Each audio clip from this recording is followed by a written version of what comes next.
नमस्कार दोस्तों, कैसे हो सब लोग? अच्छे होंगे, मस्त होंगे। तो दोस्तों, आज मैं एक लेके आया हूँ नई औषधि, नई जड़ी बूटी, जिसकी जानकारी आपको इस वीडियो में आज मैं दूंगा। तो उस जड़ी बूटे का नाम है संजना या फिर मोरिंगा।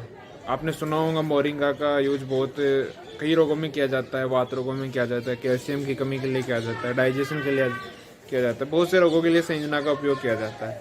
तो मैं आप अभी उस वीडियो में बताऊंगा आपको कि संजना का उपयोग किस तरह से आपको करना है, किस तरह का दिखाई देता है। तो मैं दिखा देता हूँ आपको संजना का पेड़।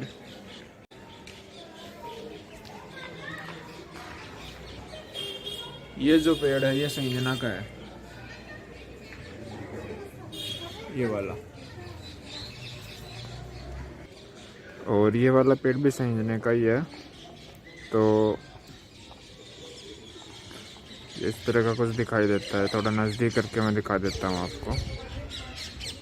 इस तरह का संजने का पेड़ होता है। इसकी पत्तियां भी मैं आपको पास से नज़दीक से दिखा देता हूँ कि किस तरह का ये दिखाई देता है।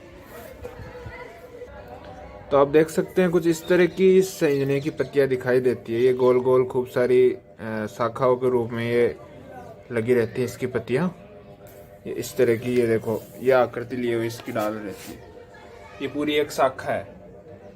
इस तरह की इसकी शाखा होती है। आप कहीं भी आपको पहचानना हो तो ये इस तरह का कुछ दिखाई देता है।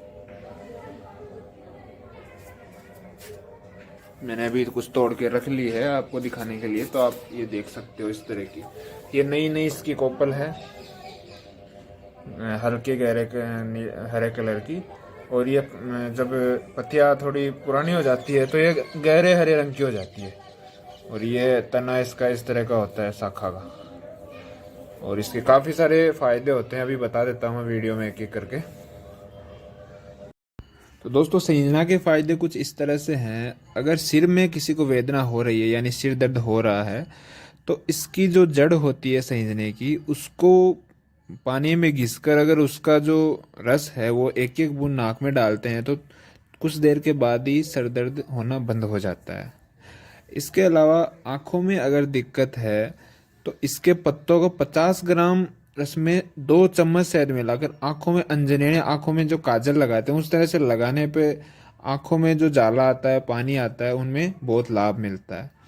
साथ ही अगर बोलने में दिक्कत है या कंठ भारी हो रहा है तो इसकी जड़ का काढ़ा बनाकर आप कुल्ला कर सकते हैं। इससे बहुत ही आराम मिलेगा आपको।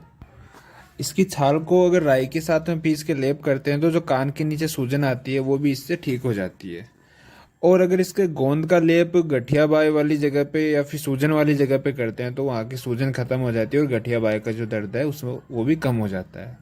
और संजने के पत्तों को बराबर तेल के साथ में गाढ़ा महीन यानी बारीक पीस कर गुनगुना करके लेप करते हैं तो घुटनों की पुरानी से पुरानी पीड़ा भी मिट जाती है। और अगर लीवर में कोई दिक्कत है तो इसके पत्तों का काढ़ा और इसकी जड़ का काढ़ा बना के आप रोज़ अगर सेवन करते हैं तो लीवर की जो भी समस्या है, फैटी लीवर है या फिर और भी कोई दिक्कत है, तो वो भी ठीक हो जाती है।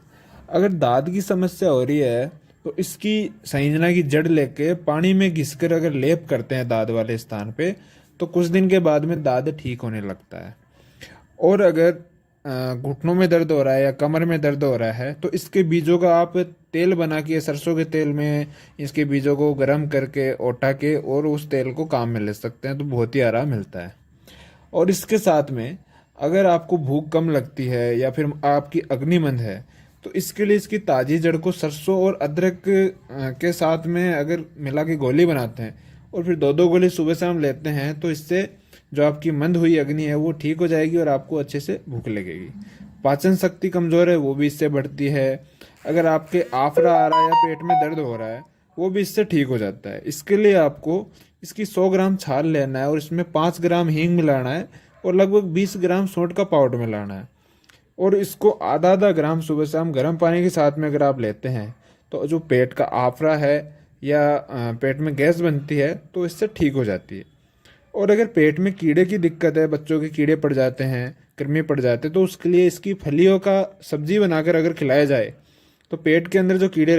इसके अलावा मोरिंगा या संजन का प्रयोग और भी कई सारी चीज़ों में किया जाता है। जैसे डायबिटीज़ में इसका उपयोग, इसकी पत्तियों का अर्क निकाल के सुबह शाम अगर खाली पेट लिया जाए तो उसमें बहुत यूजफुल होता है। और इसकी पत्तियों में ओमेगा 3 होने के कारण ये कोलेस्ट्रॉल को भी कम करती है और हार्ट को भी ठीक रखती है, और साथ में ये बीपी की समस्या को भी कम करता है। अगर बीपी हाई रहता है तो उसकी समस्या को ठीक करेगा। अगर हड्डियां कमजोर है या फिर कैल्शियम की कमी है तो इसकी पत्तियों का पाउडर अगर 3-3 ग्राम सुबह शाम लेते हैं तो कैल्शियम की कमी भी दूर होगी, और हड्डी रोग भी जो है, अगर कैल्शियम के कारण कमजोर हड्डियां हैं तो वो भी ठीक होने लगेंगी। अगर साथ में हमारे खून की कमी है तो इसके पत्तों का पाउडर भी अपन सुबह शाम खा सकते हैं। अगर 100 ग्राम इसकी पत्तियों में लगभग 28 ml ये क्या नाम है आयरन होता है, तो अन्य किसी खाद्य पदार्थों की तुलना में सबसे ज्यादा आयरन इसकी पत्तियों में होता है। तो आप अगर खून की कमी है तो इसका यूज कर सकते हैं साथ में। तो आज के लिए इतना ही। और भी इसके काफी अन्य फायदे हैं, बहुत सारे फायदे होते हैं एक जड़ी बूटी की, तो सारे फायदे बताना थोड़ा मुश्किल हो जाता है। बाकी ये भी काफी हैं, आप ये यूज में लीजिए। और मिलते हैं अगले वीडियो में कोई नई जड़ी बूटी के साथ में। अगर आप कोई अन्य बीमारी के बारे में हमसे जानना चाहते हैं तो आप हमें कमेंट बॉक्स में कमेंट करके बता सकते हैं, हम आपके लिए वही वीडियो लेके आएंगे। तो तब तक के लिए नमस्कार, धन्यवाद।